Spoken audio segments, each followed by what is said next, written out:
Welcome to this week's edition of Friday Night Fever. I'm Jim Holder. Thank you so much for joining us. Hope you're doing well. This is week number 13 of the high school football season. We're getting close to the end, folks, and it is all playoff games from here on out. Some teams will continue their seasons next week. Others will see their seasons end tonight. We've got scores on our ticker as always, and also at WTVA.com. So let's begin with our Game Day Haircuts and Spa. Game of the week, it was Water Valley at Choctaw County. It was the second round game in Class 3A. And here we go. Of course, Brad Embry coaching at Water Valley. Jeff Roberts, formerly at Water Valley, coaching at Choctaw County. And here's Kendall Coleman Jr. handing off to DeCenzo Miller. 30-yard gain. It's going to go for a first down Charges. They're in business at home. Then Coleman faking it. Pitch to Miller. And he is going to keep his balance. There he goes. 5-yard touchdown run. Cheerleaders loving that because the Chargers have a 7-0 lead. But here comes Water Valley. Jacob Truss looking for Martavius Rocket, but guess what? It's going to be Tyson Coleman, and that is a pick six. And just like that, it is 14-0 Chargers. So the Blue Devils in a hole trying to get out of it, trying to answer. Here's Truss handing off to Rocket. That's going to go for a 4-yard gain. And yes, it was cold tonight. We were out there earlier. Hopefully you saw us at 4, 5, and 6. Very cold tonight. In the end, though, it's going to be Choctaw County advancing 35-28. Defending 3A champions are out of the playoffs. Also in Class 3A, North Panola at Houston. This is a big matchup, of course. North Panola leading 6-0 at halftime. Third quarter, Darian Pulpus hunting Shamar Crawford downfield. He's taking it to the house. There he goes. Touchdown for the Hilltoppers. 6-6. Then Topper's going to go for 2 because why not? Here's Bobby Townsend. And he is going to push on in right there for the 2-point conversion. And Houston has got an 8-6 lead. A little bit later on, Houston's Darian Pulpus finding Ja'Cory Golden. Nice catch, but going to wind up fumbling the football. North Panola is going to come out with it. So the Cougars were in business, but in the end, Houston hangs on. Hilltoppers moving on. 8-6 is that final. Second round in Class 2A. This is Charleston at East Union. The Tigers leading 22-14 at this point. It's 3rd and 25, and Hayden Roberts a short pass here for East Union. He's going to make it to the marker, and that will go for a first down. So the Urchins trying to move the ball, but they would have to punt. So the Tigers are in East Union territory. Jamar Taylor connected with Chris Bradford. That's a touchdown. So Charleston adding to its lead. Bradford going to go for 2. Going to look for his receiver. Urchin defense, though, stepping up, nearly a pick.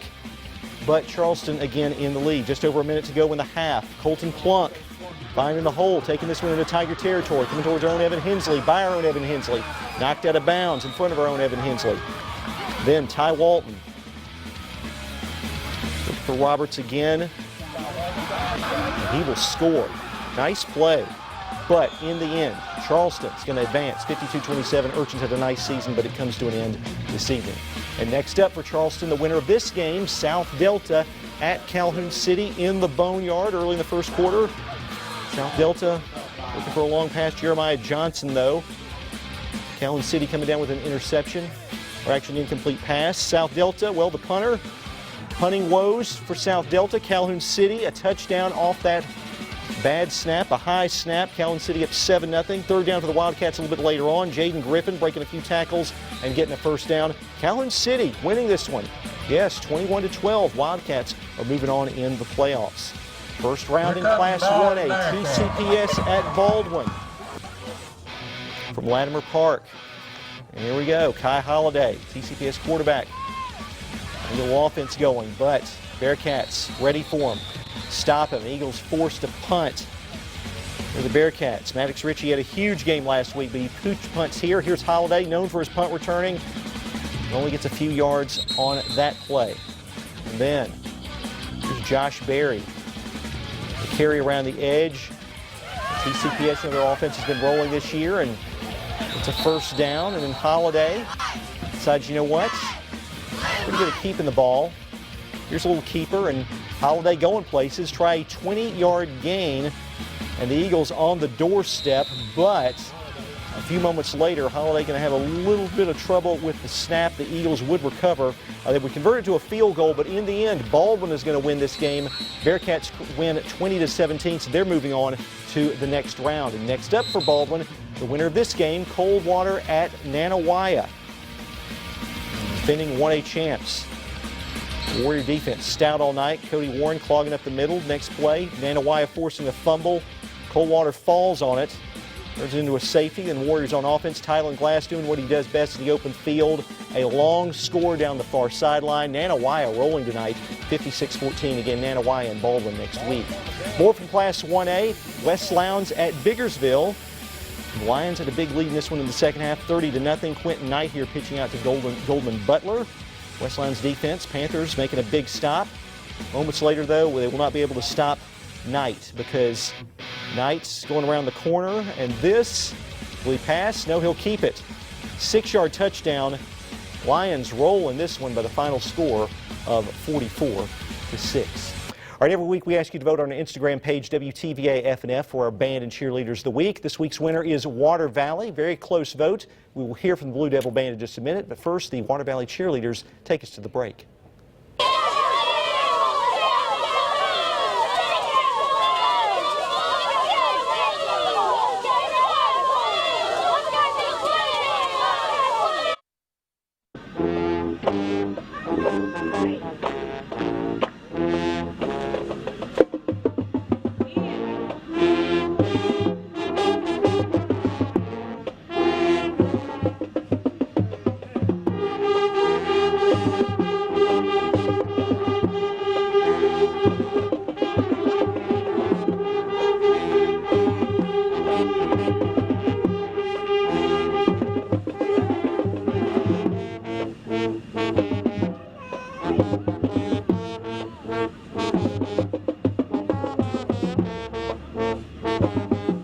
Band of the Week from Water Valley High School. Great job by the Blue Devil Band. Welcome back to Friday Night Fever. I'm Jim Holder, the playoff edition. All playoff games tonight. Scores on our ticker and at WTVA.com. Let's continue with highlights in the first round of Class 6A. Top-ranked Starkville hosting defending state champion Horn Lake. Horn Lake eliminated the Yellow Jackets last year. Here's Starkville's Luke Altmeyer, the quarterback keeper. He will get a first down. Jacket Band playing a happy tune. Same drive, Altmeyer looking to throw, looking for Josh Aka. Looking around for him, can't quite find him. Corey Gates going to break this up, and the drive will stall.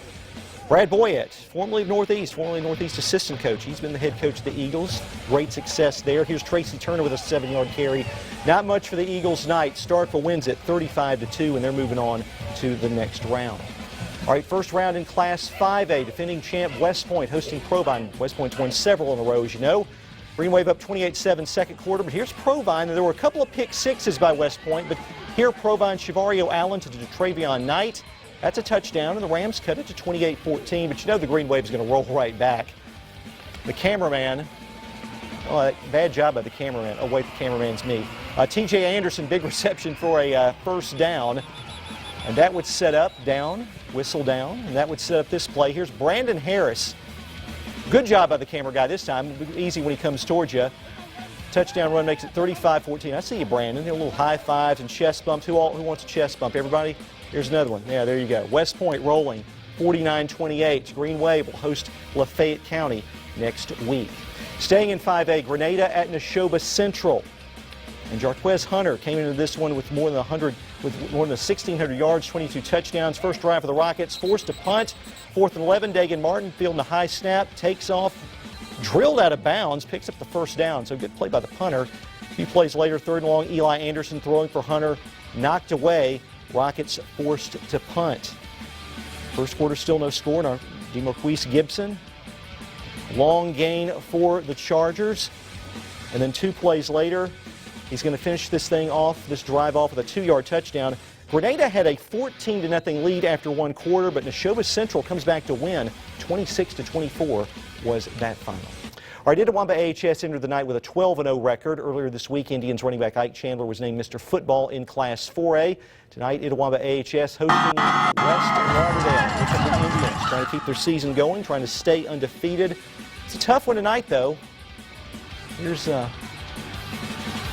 running the ball and big gain. And then looking for Chandler, as well as a fumble on the play. West Lauderdale will recover. It's a tight ball game throughout. Late first quarter, West Lauderdale going to string together a long drive as Eli Bryan hands off to Jacarius Grant for a big gain, a momentum-building first down. This drive would continue into the second quarter, and Eli Bryan keeping the ball. Will run for a touchdown. 7-0 West Lauderdale at halftime, but Indians respond. Davion Sistrunk, who you saw just a few minutes ago, will hand off to Ike Chandler, and we mentioned Chandler. He's going to score here, man. He's made a lot of plays this year, a lot of yards, a lot of touchdowns. Here's another one. Itawamba AHS going on to win this one by the final of 9-7. They're moving on to the next round, and they're still undefeated. And next up, the winner of this game, Rosa Fort at Corinth. And Corinth rolling. DT Sheffield handing off to Nazarius Jones around the end. 22-yard touchdown. Extra point good. Warriors up 7-0. Then DT Sheffield, quarterback keeper. He'll score the touchdown. Wow, Warriors cruising. He looks like he's okay. 48-0. Corinth's definitely okay. Corinth and Itawamba AHS next week. Private school playoffs. Pillow Academy at unbeaten Heritage Academy. And Patriots the ball first. KJ Smith breaking out. Nice carry down the field. He'll gain more yards on this next play, taking it all the way for the Patriots first down. It was 7-7 at one point, but Heritage Academy rolls from there, 47-14. Patriots are going to play Starkville Academy for a state title next week. That should be an outstanding matchup. All right, time for our college football preview. We'll begin with Mississippi State. Bulldogs off last week, but host number 5 Alabama Saturday at 11 a.m. MSU hasn't beaten the Crimson Tide since 2007, but a few games have been close, and Joe Moorhead says his team is confident. You know, defensively, I think we played very well last year, had some opportunities on offense, had a couple scores called back, you know, that could have changed the game early in the first half.